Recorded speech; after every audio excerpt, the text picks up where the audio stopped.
Episode 33. This episode brought to you by reelsandtackle.com, your family-owned online tackle store.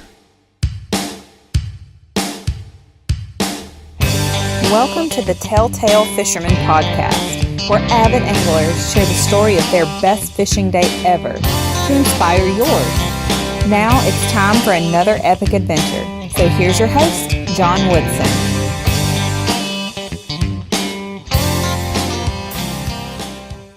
Okay, welcome to the show. Today's guest is Mike McCoy, coming to us from Ohio. Mike, how you doing?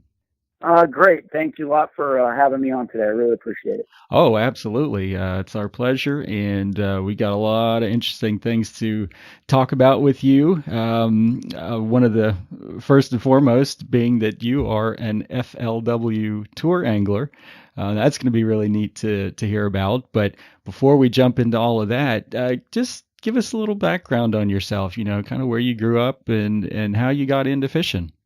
Gotcha. Well, first and foremost, I was born in Pittsburgh as a kid, so I'm a huge football fan, huge Steeler, Pirate, Penguins fan. So I love Pittsburgh sports. And, my parents moved us to Florida early on. So from like 10 to I'd say about 20 or so, 22, I lived in Florida and we grew up doing a lot of saltwater fishing and golf course pond fishing. Oh, yeah. And then it was, in Florida, those golf course ponds can be really, really good. So you get kind of addicted to it. But at age 22, I joined the Marine Corps and, put kind of fishing on hold for a while and served my country for a little under 14 years. And, wow. it was a great experience. I got out, I got hurt while on active duty. It was non-combat related and nothing crazy like that. It's just, I'm huge into sports, so I was actually playing a intramural softball tournament, and I kind of hurt myself, my ankle,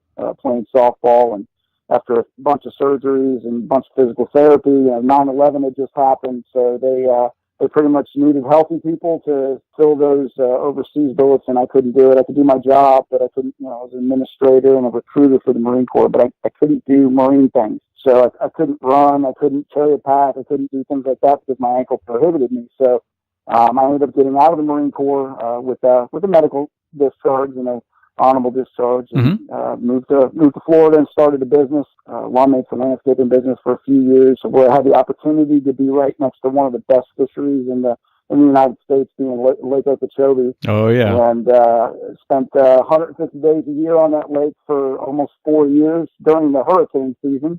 That was the time where all the big storms came through, and we had 3 hurricanes that hit within a matter of I'd say about 13 months. We had 3 hurricanes. I remember that. Yes. Yeah, so it was a nice little introduction to be back to Florida and my wife's real first experience with that type of severe weather. So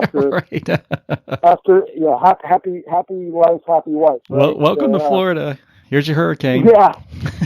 So after taking into consideration her thoughts and feelings, we decided to move closer to her parents, which were right down the road from her parents. We live in Mentor, Ohio now. We've been here about 10 years, and although the summers here are beautiful, we're getting ready to head into the worst part of living up here, which is the winter time. But it's an even trade-off, and good thing about it is that I get to go fish during the winter months, so I'm pretty much not up here anymore during the winter, which is nice. So just got to deal with it for a little while. All right. So that's your tour season during the colder months. Yeah, it starts off, and right now we're getting, everybody's putting in deposits and everything, getting ready to fish the tour and getting ready to put my deposits in as well for next year. And it kicks off typically in January, February timeframe, and it lasts all the way through June. And spend a lot of time on the road, a lot of time, promoting sponsors and fishing tournaments and traveling. And the wife's happy to get me out of her hair for a few months here and there. So it's a really pleasant experience, but at the same time, it's draining. I've got 3 kids, and they like to do things like sports and activities and stuff. So it hurts a little bit being on the road as much as I am. Yeah. Well, so tell us a little bit about how you made that transition. How did you get into tournament fishing and doing this, several months out of the year like that? Yeah. So, I guess my earliest introduction to bass fishing, I told you I grew up as a saltwater guy mostly. Then than anything. But when I recruited for the Marine Corps, I recruited in a little town called Brooksville, Florida, and I recruited there for 3 years. And the kids that I was recruiting were heavily involved in the outdoors. So I thought if I could learn how to do this stuff and get back into it, it would be a great way to meet kids, to recruit them into the Marine Corps. And sure enough, I was right. Interesting. I had this one kid that I was putting in, and his dad had a bass boat, and we went fishing one time. It only took one time. And before you know it, I'm buying my own boat. I'm back into it. I'm fishing. So 1997 is when I first started fishing club tournaments and local stuff like that, and started fishing the lower level FLW events like the BFLs and the at the time they were the Everstarts and then the Strength Series, and now they're the Costas. So those. Doing a lot of that stuff out of the, some of it out of the front of the boat, being a co-angler out of the back of the boat, some of the bigger events. And then, you want to get to the next level. So, what's the natural next level? It's, it's fishing out of the back of the boat in the highest tour available, which is the FLW Tour at the time. And did that for a number of years. And then last year, or actually 2 years before that, 2016, I vowed to fish my last year ever out of the back of anybody's boat, and I was going to make the transition. So in 2017, which is this year, I managed to put myself in a pretty good position, and with the help of family, friends, and sponsors, I was able to actually make that transition, which is it's a hard transition to make, but if you've got support, it makes it a lot easier. Yeah, so tell us a little bit about how that works, and what the difference is, because when you're a co-angler, you pretty well just go where the boat owner goes. But when you're up in the front and it's your boat, I mean, it just changes everything, right? I mean, the way you prepare and everything's different at that point, right? Oh yeah, it's a totally different perspective, and fishing out of the back of the boat, you meet a lot of great people, and but you learn a lot of things, both good and bad. In other words, what to do and what not to do. So as you're going through and kind of deciphering and figuring out whether it's something that you want to do for the rest of your life or just to try out, you're always gauging, throughout the year, is do I need to make the jump? And then you think you're prepared and you think you're ready to make the jump. And when you make the jump, a lot of people say, well, did you feel starstruck, or did you feel, any kind of difference with regard to fishing? And the answer to that is no. I mean, I've either fished against these guys or out of the back of their boats for years. So I actually had a lot of acquaintances going into fishing, and some of them were actually really happy that I made the jump. So awesome. The preparation aspect of it, though, is completely different. The way I typically did it, because my work schedule or what I was doing, it was easy to be the guy in the back of the boat. All you do is show up, you go fishing, and at the end of the tournament, the chips fell where they fell, and you finished where you finished, and you go back to your regular life of working a 9-to-5 type job, and then, go to the next one. Well, when you're fishing out of the front of the boat, that's what you're doing. You're always preparing for that next tournament, that next lake, the next cast, the next whatever. Everything's always the next. So right. It's nothing happens without something else happening. So it's a big culmination of preparation, hard work, execution, and hopefully the results show at the end of the tournament that you did all the right things, and that doesn't always happen. Yeah, and I bet when it all goes well and all falls into place, it's even more satisfying, when you've had to put in all that legwork to make it happen. I'll let you know when that happens. Oh, come on now. Haven't been privileged enough to have that one magical day in a tournament, as far as where everything, or magical 3 days or 4 days or whatever the event is. But you got to refine it down to decision making, and at the end of the event, when you look back and you add in perspective to everything, you kind of dissect it and figure out what you did right, what you did wrong. Not second guessing yourself, but just building the case so that you either don't make that same mistake, or that you parlay what you did into the next event and maybe make it a better event for you. So I had a pretty rough 2017 out of the front of the boat, and I'll be the first one to tell you, it wasn't for lack of preparation. It wasn't for lack of knowledge. It wasn't for lack of execution. It just nothing nothing went right. And, no matter if you prepared as much as you could prepare, or if you snap studied or researched, the fish are the fish. And, when it all comes down to it, it's not like a golfer that has to read a green and putt a ball in a hole.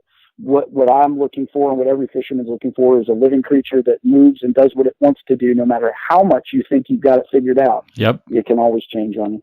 Absolutely. Well, hopefully you'll get as many good things coming your way as it was tough, the first year. And I think that's kind of how it normally happens, right? Is you have to go through that curve to get there eventually. Yeah, it's a pretty, the learning curve itself is pretty big. It's not that you don't know how to fish, or that you forgot anything. It's taking into consideration that there's more at stake, and the pressures that you're dealing with are a lot greater in magnitude with the ramifications of what happens based off of what you just did. So if I decide I'm going to go from spot A to spot B, and spot A didn't pan out, spot B didn't pan out, I better have a spot C, D, and E, and as you go down the line. Well, it's probably the highest highs and the lowest lows of fishing, I bet. Yeah, definitely. And I will tell you this: there were almost opportunities this year that would have, if everything had worked out right, could have been really spectacular. But I'll tell you what, it's one drive from one tournament to back home, or to the next tournament, where you have a real chance to sit back and say, what the heck just happened, So there's a lot of chances to beat yourself up over the course of the season when things don't go right. So when they do go right, even if it's a small little portion of your day that went right, you've got to really surround it and, celebrate it and take what you can from it, because, that you don't know when the next right thing is going to happen. You need to prepare for it, but you never know when the next opportunity is going to arrive. Yeah, no, that sounds like great advice for a lot of aspiring tournament anglers out there. You got to focus on the positive, because the negative will tear you up, I bet. No, for sure. Yeah. And if you let it tear you up, it changes your mindset. Confidence is one of the biggest things that you can have in the game of fishing. And whether it's fun fishing or a club level tournament, or even at the highest level of the elites in the FLW Tour, if you don't have confidence, it seeps into your mindset, and it kind of takes that foundation away, for whatever you built up for each tournament. Well, when we get back, Mike is going to share an epic freshwater fishing story with us. Stay tuned.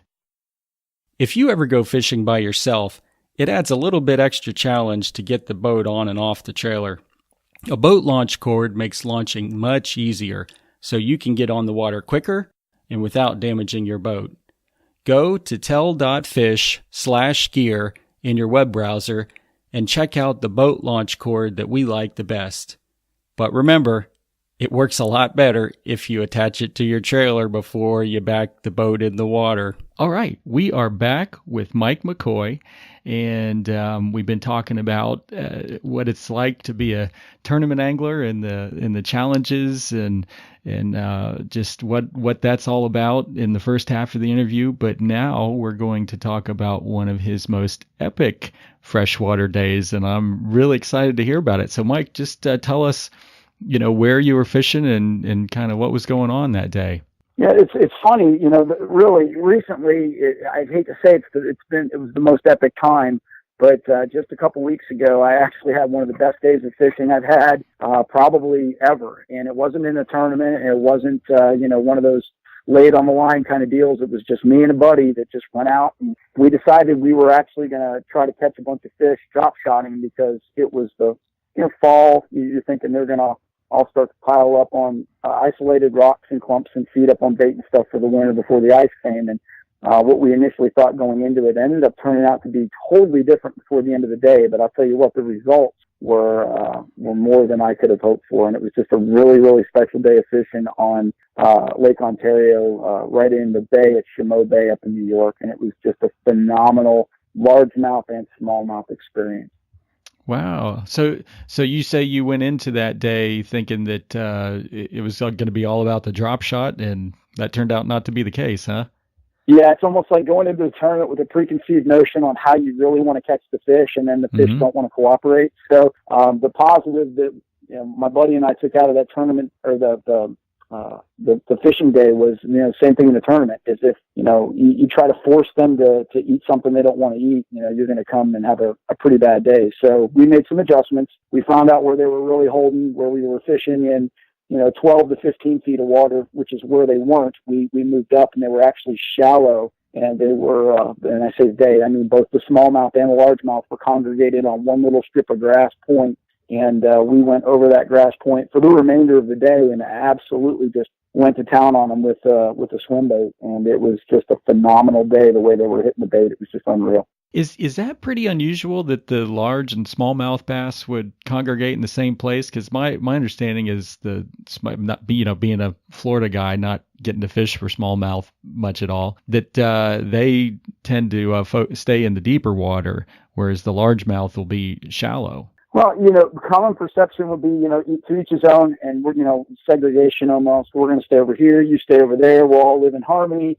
But in all actuality, fish are fish, and they're they're opportunistic. And if the bait is in a certain area, or the good, forage or feeding areas, or even cover that they want to sit in is in one area, and the rest of it is either void, or there's no bait, or there's no good cover, they'll congregate where they congregate. And I'll just give you a quick example. Going into a tournament this year on the FLW Tour, I was fishing the Mississippi River up at La Crosse, Wisconsin, and during that day, you could actually go through and catch a small. They were all bedding, and you could catch a smallmouth on one cast, and less than a rod length away, catch a largemouth on another cast. And what they were doing is they were using each other's spawning beds to make baby fish, and basically they would spawn right next to each other. But the funny thing was that if you caught a largemouth on a day, the day before, and go back, there would be a smallmouth on the bed. So the smallmouth are a little bit more opportunistic with regard to maybe being the more aggressive of the two, and they would push the largemouth out. But in this day, the epic day that we had just a couple weeks ago, it didn't matter. They were all feeding on the same bait. They were all living in harmony, and it was very undiscriminate of which one was going to bite when. You could just go down the line and pick them off, and man, they were really eating good, because they would hit the bait so hard they'd knock 3 or 4 feet of slack in the line, and it was just a phenomenal day where we caught a ton of fish. Yeah, so tell us about some of the fish you were pulling in. We were talking a little before, and it was all good size ones, right? Yeah, they were all. My partner caught, and I say my partner, my buddy, he caught one that was well over 5.5 pounds. It was a largemouth. I caught a largemouth that was just under 5 pounds, and then we had a sprinkling of fat football-sized smallmouths that were better than 4.5 to 4 3/4 pounds. And wow, our heaviest 5 fish, because we kept them all and weighed them at the end of the day and let them go. But our heaviest 5 went 23.48 pounds, and we, while we were on the water culling them out to get to that weight, we actually threw back another 20-pound limit and caught probably about 27 fish the whole day. So, like I said, it was just a really, really good day. And the way they were just so aggressive and hitting, it's just like, man, you just couldn't wait to get that next bite. You knew it was coming. It was just perfect. And throwing that swim bait is something when they're on it. It's a really, really magical bait. I could tell you who made it if you want, but I mean, yeah, sure. Z-Man makes a really good swim bait. It's called a grass kickers, and they were hitting the Houdini color, and they were also, pretty partial to the smoky shad color. And I was actually throwing it on exposed Hayabusa fishing hooks. They call it a Power Delta. It was a swim bait hook, exposed swim bait hook. It's a 1/4 ounce, and I didn't miss a fish all day. They ate it real well, and I'll be honest with you, you could have thrown, my partner was throwing a bunch of different stuff too, but you could have thrown just about anything in there and they would have hit it. But it was just, it was that remarkable of a day. But he was throwing fluorocarbon line, I was throwing braid, so I think I got the better of the benefit, because the water was just cloudy enough that you could get away with using braid, and the strikes that I was getting were more violent in my opinion. So I actually had a better, exciting day, if you will. But he caught just as many fish as I did, using various different baits and stuff. But it was just one of those magical days that you wish you could go out every time. and have one, especially if you were fishing like day 3 of an FLW tournament, try to make the top 10, or maybe a final magical day, trying to win the thing. It seems like in every tournament, there's somebody that finds maybe not that epic of fishing, but they find one spot somewhere where they kind of get to, where it's almost like that. Do you think it's that there's always one spot on the lake where the fish are hidden? It is. It's funny. And the simplest answer to that question is, have you ever seen a tournament where somebody didn't win it? Yeah. Somebody's going to win it. So they always find, there's always somebody on the lake that either has that home lake knowledge, or they found something special. You hear about that magical tree or stump or grass line that just produces a bunch of fish. And basically all it is a culmination of, what season are we in? What do we think they bite? What are local colors and baits that work well in the area? And then trying to, decipher all that information to really narrowing it down based on map study and things like that of where those fish should be at that particular time. And you could find that magical spot. And the sad thing is, though, is if it's a timing deal and you find the magical spot and it's the wrong time, it was just another spot. So, who knows how many people over their lifetime have had that magical spot, but missed that opportunity window by minutes or hours, So, a lot of local knowledge plays into it, but it's also doing a lot of homework that'll put you onto the right school of fish, whether it's a school of 2-pounders or a school of 5-pounders. Yeah. Well, on this epic day we're talking about, you sure didn't miss the time or the spot, it sounds like. Thank God I got lucky. And as my father always says, I'd rather be lucky than good. So sometimes that's just it. So, man, wow, Mike, you make me want to go hook up the boat and go fishing right now. That was an awesome story, and I'm just really, really happy you came on to share it with us today. Thank you so much. I appreciate it. Thank you for having me, and I'm hoping your listeners got something out of this, and it energized them as well to get out there on the water. And remember, when you do go out in the water, take a kid fishing, because they're the future of our sport. And if you don't have the opportunity to take a kid fishing, go ask your neighbor, go ask your friend's kids, and just grab a kid, take them fishing, put a pole in their hand, and they'll never let it go. Absolutely, it means so much to them. Definitely. Be sure to check us out on Instagram, where you can scroll back through our prior posts to see the spectacular catches that our amazing guests are hauling in. And be sure to hit the follow button so you don't miss the new catches that are right around the corner. Our handle is @TelltaleFisherman. This has been the Telltale Fisherman podcast. Thanks for sharing another great tale with us. Be sure to check out the show notes page for more info on today's show and the gear we talked about. Keep those lines tight, and we'll catch you next time right here on the Telltale Fisherman podcast.